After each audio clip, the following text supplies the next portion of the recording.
Salute! What's up, guys? Welcome back to the channel. We got a good one coming up for you guys. It's the Backlash. Good, the bad, and the ugly review for their 2024 PLE.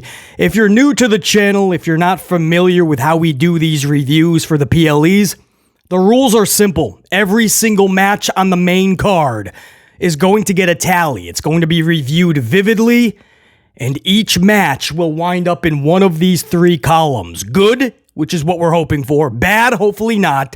Or even ugly. It's got to be pretty extremely awful to wind up in the ugly. For instance, a match has to be booked improperly beforehand, right? The match shouldn't even probably be happening. Then it's very sloppy. The performances are off. Maybe a lot of mishaps, some botches, mixed in with a really bad finish. Something that doesn't lead to anything good for anybody involved, then you'll probably see a tally go into the ugly column. But we're hoping to stay good, if necessary, bad. But every single match will be reviewed vividly and then be placed in one of these three categories. Now, the key here is to stay away from that ugly column, because the penalty for going into the ugly column is we're going to cross off every single tally in the ugly. That's going to turn into two bads. That's going to obviously drastically change the outcome in deciding if this was a good or a bad PLE. For instance, if you got 4 or 5 in the good and you had 3 tallies in the ugly, each gets crossed off, turns into 2 bad, you all of a sudden have 6 bads. Unfortunately, this would be a bad PLE. We're hoping that's not the case. We don't like to put uglies in there, man. We like to stay away from that column. But there's many times where we have to do that. Did this Backlash produce anything not just bad, but even ugly? In the rare occasion I find something great, that's actually 2 goods. So if you're wondering, you got the ugly, but you got nothing more special than good, that's because for many years, WWE was not producing anything more than good, unfortunately. So we're hoping that has started to change. We'll see. But anything more than good, we'll give it an extra tally for sure. Was there anything in this show that got a great? So if you're new to the channel, those are the rules. If there is a tiebreaker in deciding if this was good or bad, what we used to do is go to the kickoff show, the pre-show. And usually there was a match, and we would review that match, and that would decide. They don't do a match anymore in the pre-show, in the kickoff. So in that instance, we'll just go to you guys down below. You guys decide if this was a good or a bad PLE. And if it's a tiebreaker, we'll go to you guys. You guys will decide down below if this was good or bad, right? We'll just tally that up. So there you go. If there's a tiebreaker, you guys decide, the amplified unit. So those are the rules for the Backlash review coming up in just moments. Before we get into that review, WWE just made a massive announcement for WrestleMania 41. It will officially be held in Vegas. Las Vegas will be hosting WrestleMania 41. We kind of already knew that. We just didn't want to confirm it until WWE made it official. But it's not just where it's going to be, it's when. Because Nick Khan vowed after Philadelphia, WrestleMania 40, he vowed that WrestleMania will never be in a cold place again. And he made good on that, man. It's going to be in Vegas, and it's going to be 2 weeks after WrestleMania is usually held. Usually it's the end of March or the first weekend of April. It's going to be the middle of April starting next year. I believe the 19th and the 20th are the current dates for 41. So not only is he going to make sure it's in a warm climate, but he's also going to make sure, just in case Vegas got a cold front, that it's 2 weeks later, middle of April, because trust me, this is not for the fans. This is for the executives. This is for Nick Khan, Paul Levesque McMahon, and all the other suits and ties that were miserable night 1 of WrestleMania 40 in Philadelphia because it was cold. They were all freezing. So afterwards, Nick Khan's like, never again. So Vegas, WrestleMania 41, and much later, man, a couple of weeks left. It's going to be kind of odd. I know it doesn't seem like much, still April, but, you know, you're used to like end of March, early April, that first weekend. It's going to be much different. It's going to be interesting to see how they move around the other PLE puzzle pieces. But that's massive. And one other thing I wanted to talk before we get into the review, the latest QR codes. There was another one during this event, and it teases Alexa Bliss. I won't spoil it if you guys didn't see it, but this latest QR code tease, it's teasing Alexa Bliss. And of course, we already know about the Eric Rowan teases. This is shaping up to be exactly what we thought, kind of like a Wyatt 6 under the guidance of Bo Dallas. So it could be really cool. And it's good that we're starting the conversation of Alexa Bliss being in this. And then you start to have some fun with it. You know, do you add in a Matt Hardy, maybe a Dexter Loomis? Some people said Nikki Cross. She wasn't even drafted, I believe, in the draft. So a lot of people are like, what's up with Nikki Cross? So a lot of people there, Joe Gacy was another name from down in NXT. So there's a lot of possibilities. But that's another one there, man, a big tease of Alexa Bliss. And we do believe she is going to be a part of SummerSlam in her home state, too, of Ohio. So that's some news there, too, on Alexa Bliss and the latest with Bo Dallas in this new Wyatt 6 formation. Should we do it? Swig a coffee? And we're going to do Backlash 2024, not 2044. We didn't jump 20 years. 2024. We're going to start with the first match. It's going to be Owens and Randall Orton versus Solo Sikoa and Tonga.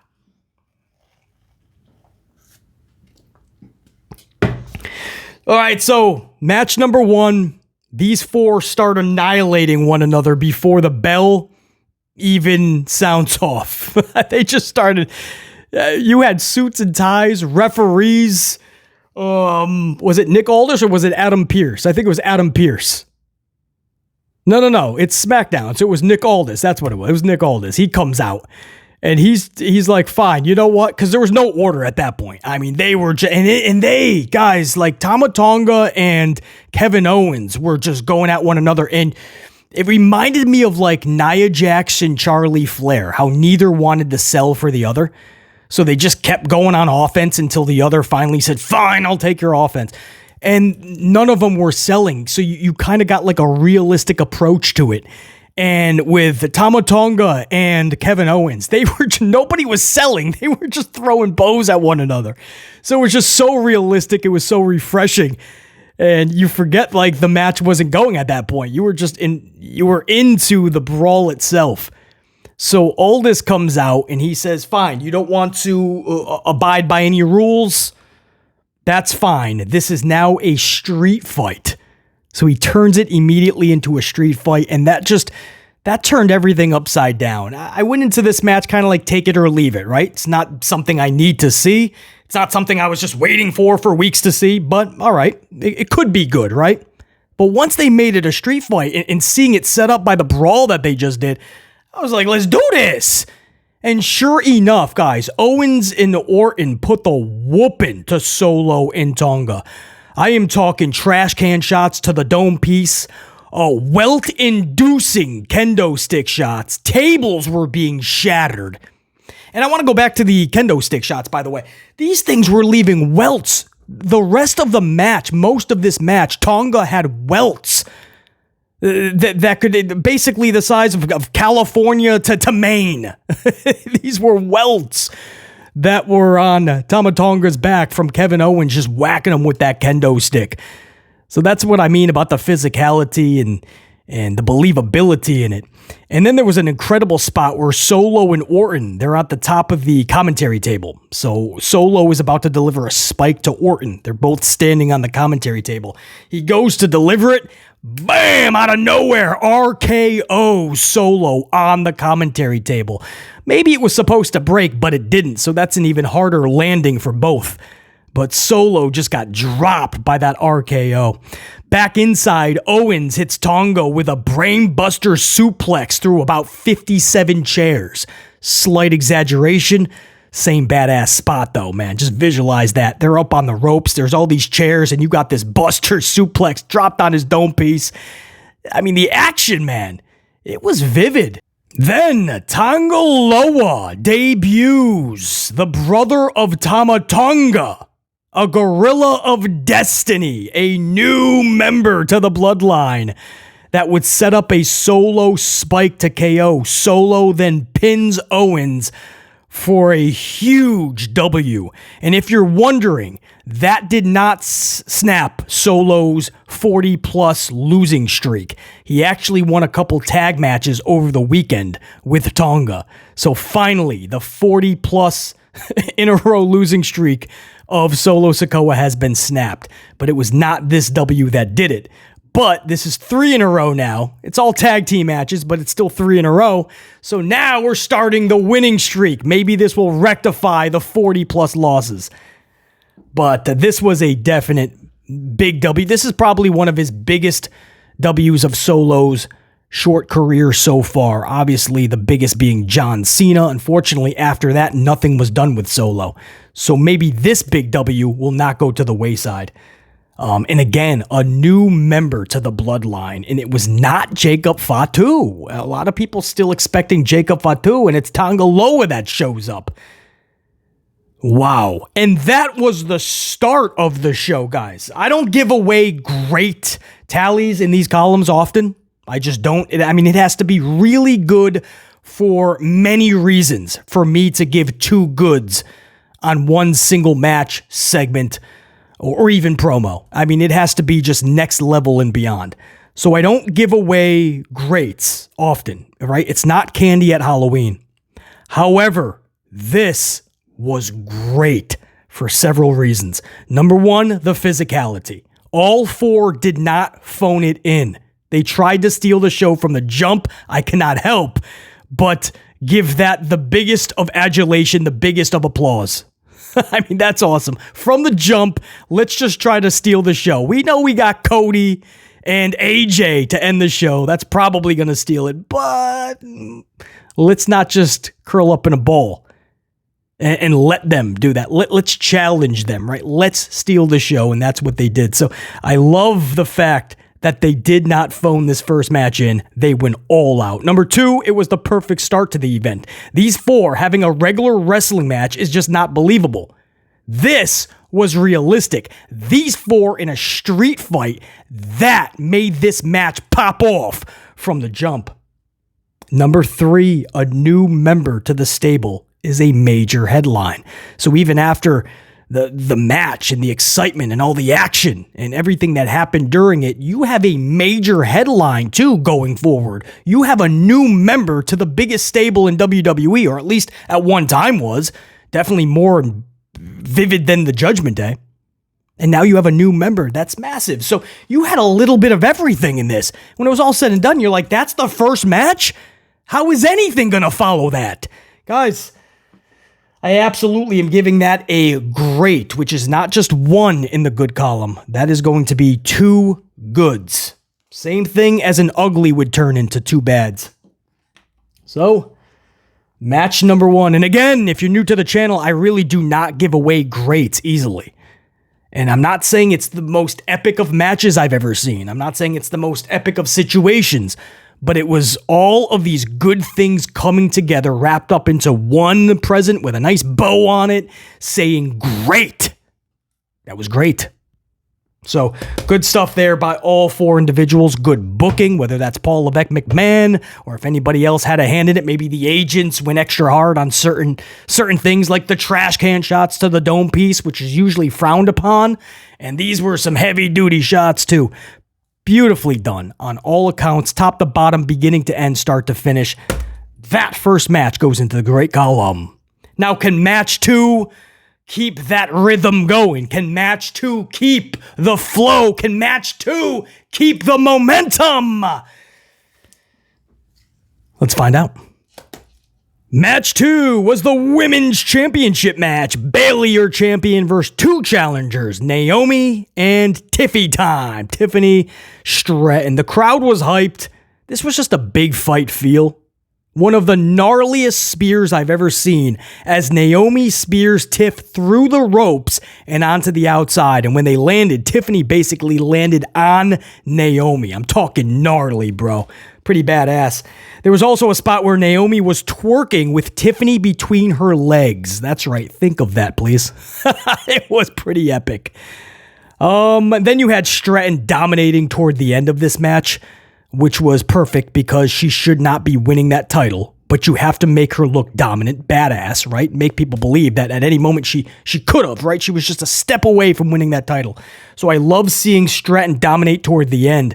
But it ended up being Bayley retaining her title by pinning Naomi via basically a roll-up. It was one of those like hold them down pins, just hold the shoulders down. That's how Bayley defeated Naomi to retain her championship. So up front, my longtime subscribers will tell you I'm not a fan of these type of finishes, right? I can't stand the hold them down pins or the roll-ups because they happen too often in pro wrestling. It's okay once in a while if you completely take your opponent by surprise and you roll them up. They just weren't ready and they just couldn't kick out of it somehow, right? These pro wrestlers with hopefully really big muscles you're hoping for, right? You want them to look the part, and they just cannot kick out of this roll-up. You're holding their shoulders down, and there's nothing they can do. They're not knocked out. You didn't hit them with some spectacular move. You just held their shoulders down, and they couldn't get up. They're like the kid from the Christmas Story in his big snowsuit, and he can't get up. He's like a turtle that's been flipped upside down. I can't stand these finishes. They happen too often. Right? Or, right, that once in a blue moon, if you really catch somebody by surprise, okay. And the other way where it's acceptable is if you've been wrestling for so long, right? 30, 40 minutes have went by, everybody's drained, and you caught them by surprise, and they literally had no energy to kick out. I get that. That obviously was not the case here, right? Naomi was firing on all cylinders, got caught with this hold them down, and she just couldn't kick out. That happens way too often. I'm not going to harp on it any more than I already did. I'm just not a fan of those type of finishes, but it was the absolute right call, guys. Stratton herself should not be losing or winning the championship, but she cannot be losing this match. I hope that makes sense. Stratton should not be winning this title, but she cannot at all. No reasoning, no way imaginable can Tiffany Stratton take this loss. So, unfortunately, and I say unfortunately because I love Naomi as well, but she was the odd one out. There was no other way this could have went. That's why I say that, unfortunately, Naomi had to eat that, but that's why I would have preferred a loss that made Naomi come across more badass. That's why I say the big issue isn't Naomi taking the pin. The issue is how it was done. Post-match, Naomi and Bayley share mutual respect. They hug it out. You got the faces shaking hands and hugging. But Paul Levesque McMahon loves. I call it the mutual respect era. Everybody shakes hands and smiles and hugs one another. Paul Levesque McMahon, he loves that. And Tiffany Stratton was kind of just on her ass on the outside. So, all things considered, again, I can't stand the finish itself, but the match was good. The crowd was into it. It was the right decision. If I'm picking between, it's definitely wouldn't go into the ugly. There wasn't anything really ugly. Even the finish, as much as I didn't like it, I wouldn't call it ugly. So I'm forced to pick between good and bad, and there's no way that bad outweighed the good in this match. Because again, everything happened. You cannot do, as much as I love Tiffany Stratton and as much respect and as much admiration, as much as I love Naomi, there's no way that you can do Bayley dirty like that. She just won the title a few weeks ago. You cannot take that title from her. She worked too damn hard. You have to give her a real reign. It's her time to shine and see what she can do with that gold. Tiffany will have her time, trust me. And hopefully Naomi, this is just the start of really solid booking going forward. It's about damn time that Naomi has good storylines. She doesn't have to be in a title picture even. Just give Naomi storylines. Let her rock. Give her that TV time. She'll rock it out, man. Not Tiffy time. TV time. But, man, if you're forced to make a good or bad call, it's going into the good column, guys. No doubt about it. There's no way bad outweighed the good. And there was enough good. And again, the right call. Bayley keeps the championship. Tiffany Stratton is ultra protected. And I don't think, even with that finish, I don't think it was too detrimental to Naomi. It's just Levesque McMahon now has to really get behind Naomi. And Tiffany Stratton, again, protected. So that was right. And Bayley gets to continue her reign. Guys, that's going into the good column, match number 2. Not as good as match number 1. Not as easy to put into the good column. Match number 1 got 2 goods, but At least it's keeping the momentum going. Can match 3 keep it rocking? Let's find out what was match 3. WWE Championship match. Jey Uso, the challenger, versus champion Damien Priest. One of the best parts of this match was midway through when both dudes stopped wrestling and just started fighting. Mid-sequence, Uso just shoves Priest and Priest responds with a fist fight. It was literally midway through the match. They're mid-sequence, like Priest is waiting for Jey Uso to deliver like a super kick, a chop, something. And Jey just stops and just shoves Priest like the way you would start a match. He just shoves Priest. And Priest is like, really, dude? And he comes back with a fury of bows. It was just great. Totally popped BC. With the deck stacked against him, Uso survived a razor's edge and end of days, interference from both McDonuts and Balor, still somehow almost winning this championship with a super kick, spear, splash combo. But McDonuts made sure that didn't come to fruition. Moments later, a massive South of Heaven from the second rope ended Jey's title hopes and secured Priest a victorious title defense. Post-match tensions were high as Priest was pissed at Balor and McDonuts. Funny enough though, Priest wasn't so pissed at McDonuts and Balor during the match. Now you may say, BC, he didn't really know they were interfering. BS! McDonuts was on one side, Balor was on the other. What do you think was distracting Jey Uso the entire last 5 minutes of the match? It's not the Attitude Era. It wasn't a pair of boobies in the crowd. Maybe Samantha Irvin. She's pretty fine. I understand. But no, he has to know Jey Uso isn't just dancing around with people in the front row. There's distractions there. Obviously, Priest knew he had help. So post-match to all of a sudden be upset. I'm not buying that. But obviously that's to plant more seeds for turns in the future.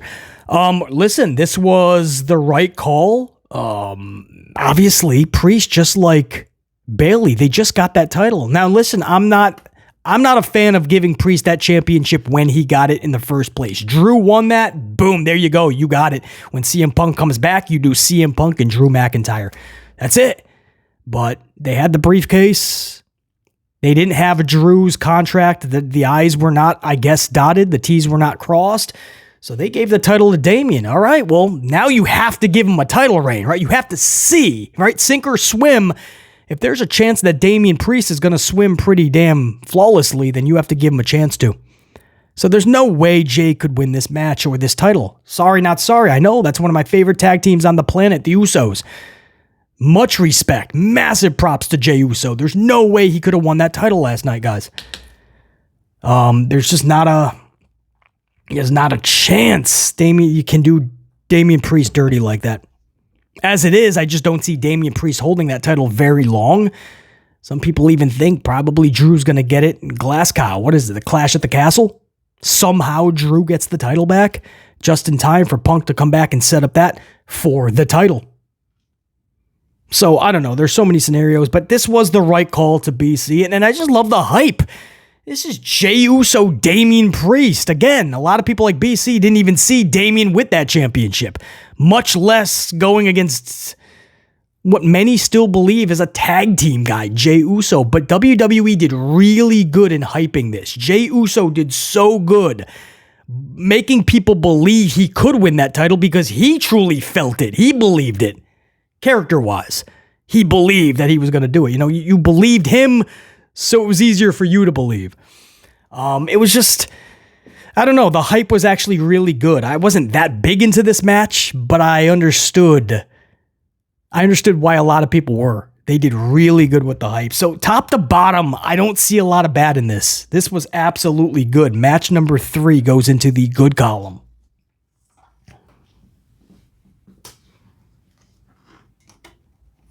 So you're 3 matches in, and we got 4 in the good, right? Match 1, again, I looked at it, was great because there was so much good. So that got 2 tallies in the good, and then match 2 squeaked out a good. It was more good than bad in that triple threat for the Women's Championship. And then match 3, I just didn't see, obviously, no ugly, and I just didn't see much bad. So that by default goes right into the good column. So that's 4. With 2 matches left, you could obviously see an ugly coming up. It's possible. I forgot what's next. The tag titles for the ladies, and then it's the main event. So, for instance, if you get an ugly, that's going to be crossed off into 2 bads. So, I mean, this could turn, but for now, man, we don't even want to think that way, right? We got some good momentum with this PLE. We got 4 in the good. We got 0 in the bad. We got 0 in the ugly. Let's keep the momentum, brah.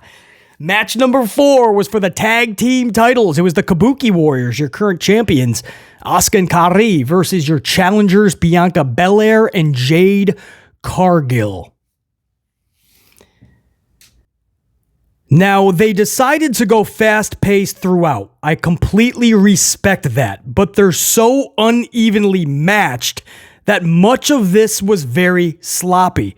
For instance, most of the Cargill-Kairi interaction was an absolute cluster. Cargill is just over 5'10", Kairi is barely 5'1", and because Jade Cargill is still so new, some use the word green, a lot of people overuse the term green, acting like Jade Cargill has never stepped foot in a ring, but she's better than a lot of people give her credit for.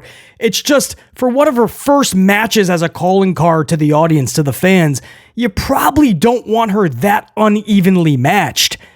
And so much of this was Kairi like ducking down or trying extra hard to meet Kairi in the middle of whatever sequence they were in.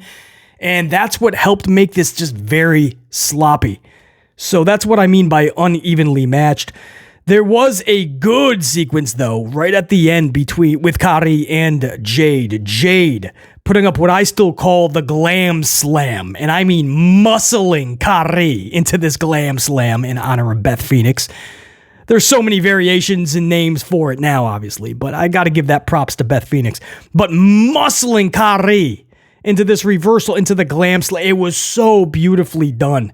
Cargill hits it, and simultaneously, Belair hits KOD on Asuka on top of Sane that was just dropped by Cargill. So the actual finish, more than badass. Belair then pins Asuka, and new tag team champions, Bianca Belair, Jade Cargill. I don't think anybody's actually shocked. I think we all knew that was going to happen, because I just don't know any twosome that can take out, that can beat, that can defeat, that can take those titles from Jade Cargill and Bianca Belair. I mean, that is the ultimate Supreme team. Truly. There's no duo, female-wise, that can... I mean, most dudes together are not taking out Bianca Belair and Jade Cargill on that roster. That's how badass they are. So this is just the beginning of what I feel is going to be one of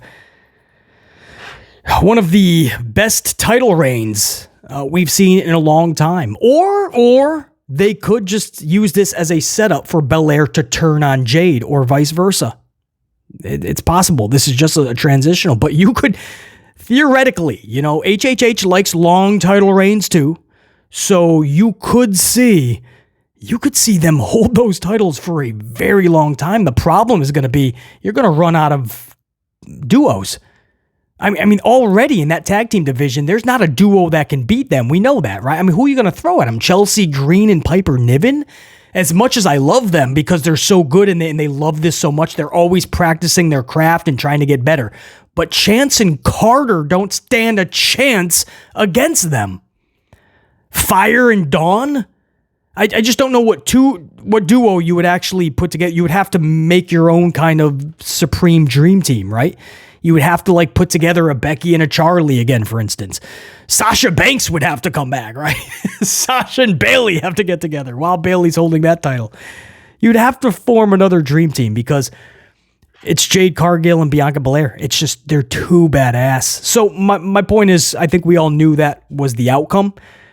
But to see it, man, you can't help but be so happy for Belair and Jade. You could tell how emotional they were. Literally before we faded to black out of that whole matchup, they were embraced in a big hug. Bianca Belair, super emotional. So, pretty cool. Corey said it best, though. Corey Graves on commentary. He said it, and I quote, "It wasn't pretty, but they got the titles." or it wasn't pretty throughout, but they got the titles. So even the commentators knew, it was a pretty sloppy match, but it wasn't from lack of effort. They kept such a high pace throughout. So, they went balls to the wall. It's just, it's an uneven matchup, and sometimes you don't realize it. On paper, it might seem like it's going to be really good, but you get in the ring and it's just uneven. It just doesn't fit. Was it enough to put it in the bad, though? No. Again, there was times in this match where it was just like really good. I liked the finish. I liked the combo sequence to finish it off. Just that visual of them hoisting up that titles, which again, we knew was going to happen, but it is the right call. Damage Control ran their course. They just didn't have anything really for them. The division is still pretty much non-existent. Now you're just hoping that Cargill and Belair can form a division around them, right? Now you're hoping that they're the catalyst to that. It sucks that Asuka and Kairi were not able to do that because they weren't given the situation to do it, the time to do it, the resources to do it. It's not their fault. But it ran its course. It was getting beyond stale. So yeah, I do believe it was the right call. I like how we got to it. The match itself, absolutely more sloppy than not for a lot of this match. But when you're looking at negatives outweighing the positives, I cannot say that at all. And it's just too epic of a moment at the end. I gotta show those ladies, Bianca and Jade Cargill, I gotta give them the utmost respect. Ain't no way I'm gonna do them dirty and put a bat in that with a moment like that. That's going into the good column. Yes, I'll be the first to admit, squeaked it out. Even more than the triple threat match 2. This squeaked out into the good. There was very easily, I could have put that in the bad. And if we were live, a lot of times in these type of situations, I take it to you guys. You guys decide live if that should go into the good or bad. And maybe a lot of you guys would have said bad. It's possible, and I could see it. But when you're outweighing the positives, negatives, or vice versa, I got to give those ladies the utmost respect. And what we're going to remember is that visual of them hoisting up those titles. So if the finish was a little bit uglier, yeah, that most likely would have gone into the bad. That would have been the deciding factor. But it wasn't, and it was enough to get them into the good column. Congratulations to the new champions, Belair and Cargill. On the flip side, I hope this is just the beginning of really good stuff for Asuka and Kairi. Do a lot with the Damage Control. Just like I said about Naomi. You don't have to have the title. You don't even have to be in the title picture all the time. Have good storylines. A lot of people don't understand The Undertaker spent most of his career outside of the championship storylines. Not even going for the world titles. It wasn't until his American Badass and later on did he even start to go for championships. All those first several years, nothing to do with the title. WrestleMania 7, he was taking on Jimmy Snuka. WrestleMania 8 was that Gonzalez? Gonzalez was 9. 8 was Jake the Snake Roberts. No title. Snuka was just a match at 7. WrestleMania 8 was just a match with Jake Roberts. WrestleMania 9 was a match with Giant Gonzalez. WrestleMania 10, who was he in there with? WrestleMania 10. Was he there? I forgot if he was there at WrestleMania 10.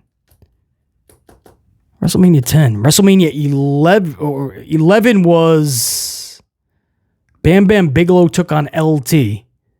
Was it King Kong Bundy? Who the fuck was 11 Undertaker? I don't know, man. My point is, man, all those years, he was not going for titles. Undertaker was still one of the biggest attractions you were going to see. There's no reason you can't do that on a smaller scale, man. Give these people storylines. That's all. And in the future, if done correctly, you set them up for a good title picture. Even if they don't win the title, they're set up to be in the title picture. Hopefully that makes sense. Anyway, I hope the best still for the Kabuki Warriors. Damage Control needs a big, big push. Literally. As a group, they're forgotten about. With or without the titles, guys. They didn't need those titles to say that they're forgotten about, right? Let's be honest. Even carrying around those titles did not make Damage Control fun or interesting or intriguing. And that's a shame because it's a really good, talented group. So now, with or without titles, now you have to really push them. All right, let's go into the main event. This was the World Championship. Cody Rhodes versus AJ Styles. Now, before the bell sounded to get this main event underway, one of the coolest things happened, man. Referee Jessica Carr became the first woman referee to call a main event world title match in WWE. My longtime subscribers know that is hands down BC's favorite referee in the industry, and it was so cool to see her hold up that title, the cameras zoom in, and Michael Cole announcing that she had just made history. It was so great to see Jessica Carr as the Law and Order in that main event title match. First time ever in WWE. So cool, man. Cody retains his championship. We all knew that was going to happen. They gave them ample time. They let them go out there, perform, wrestle, and take the show. Did it live up to the billing as one of the best classics of all time, which some people were saying it could be? I say no. Good match? Absolutely. A match I would need to go back again and watch? No. A match I would call an instant classic or even a classic up front? No. But a damn good match.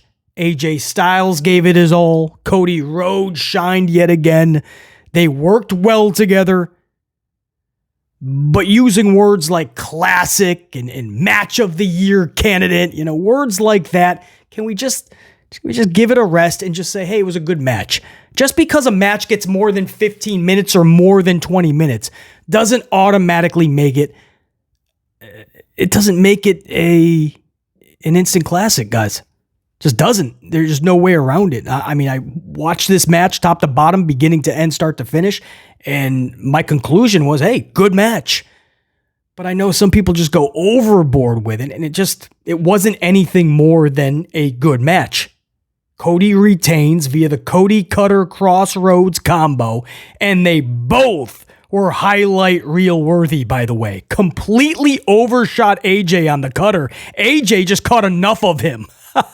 If AJ wasn't able to grab him a little bit, catch him, Cody Rhodes was winding up in the fourth row. That Cody Cutter was massive.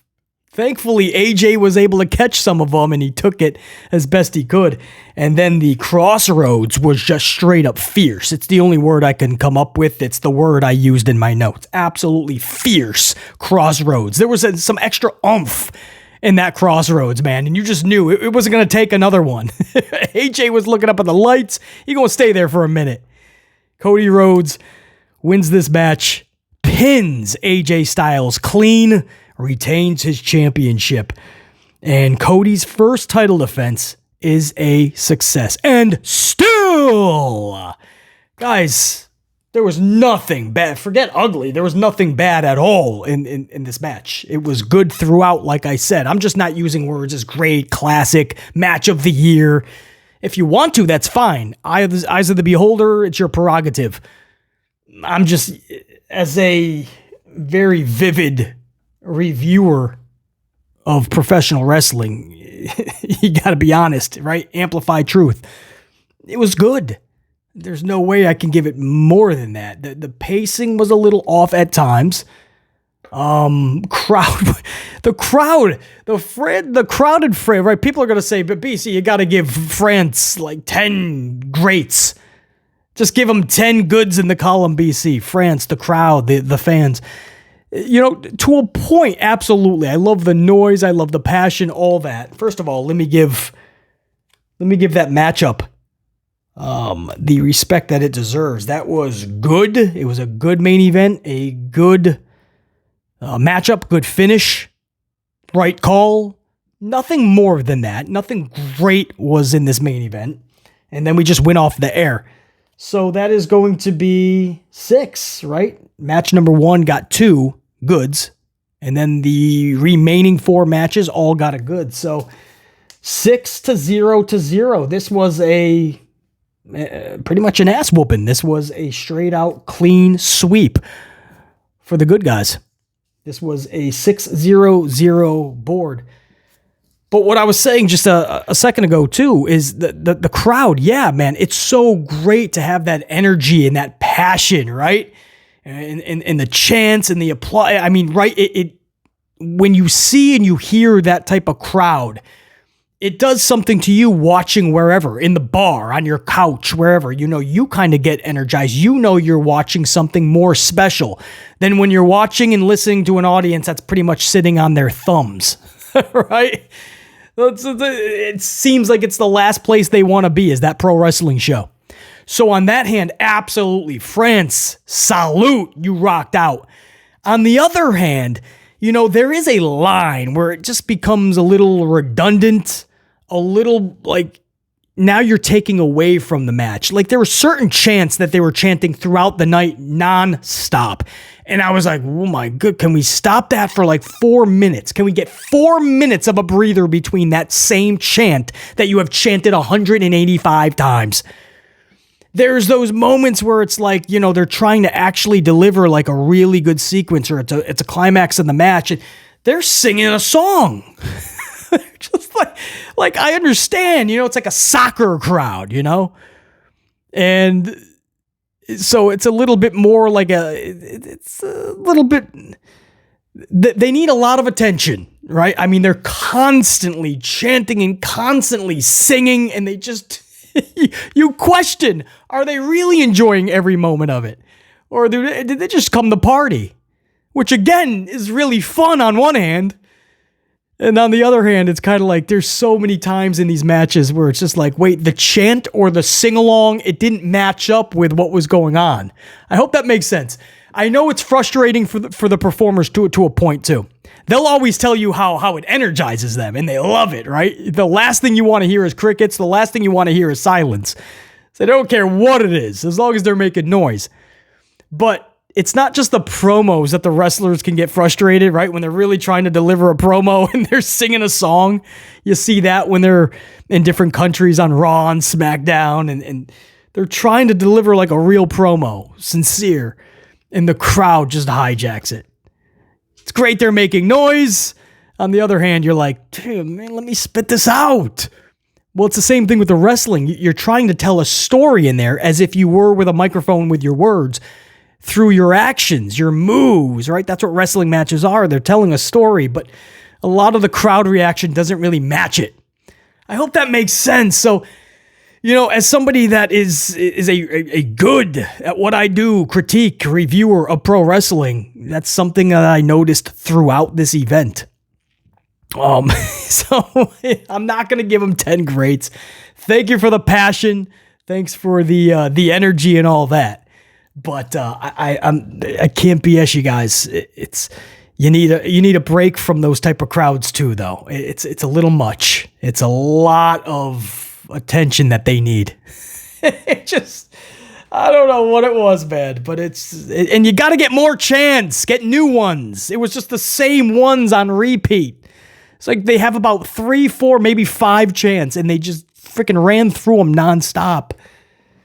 Anyway, that's it. The show went off there. Cody's holding up his title. So, the board says six goods, 0 bad, 0 uglies. So that's what the board says. That's the most honest critique I can give this PLE. It was more good than bad. No ugly did I see. Or at least, I mean, very minimal. If there was any, it was quickly overshadowed by more positive, more good. So 6-0-0. This is one of those events where, at least stateside, on a Saturday afternoon, it's not a bad way to spend a few hours. So in that aspect, it accomplished what it was supposed to. I'm not saying that this is an event just because it is 6-0-0 on the board. I'm not saying this is an event I'll ever go back and watch like in its entirety ever again. I'm not saying it was one of the most epic shows because the board says 6-0-0. No. But really solid wrestling. We got new champions. We got a debut, a new member of the Bloodline. A raucous first match, man. Like a street fight that actually lived up to the billing. So, yeah, it was pretty good. And again, a solid main event. Nothing too much, but it didn't underdeliver. So, there you go, man. 6-0-0. That's BC's Amplified Good, the Bad, and the Ugly review. Did you guys think this was good or bad? Did you need a little more? Was this just right on a Saturday afternoon for a lot of you guys? Yeah. Sound off for sure. Until next time, and there will be that next time. Top guys, we're out. The Amplified unit saying check you. Peace.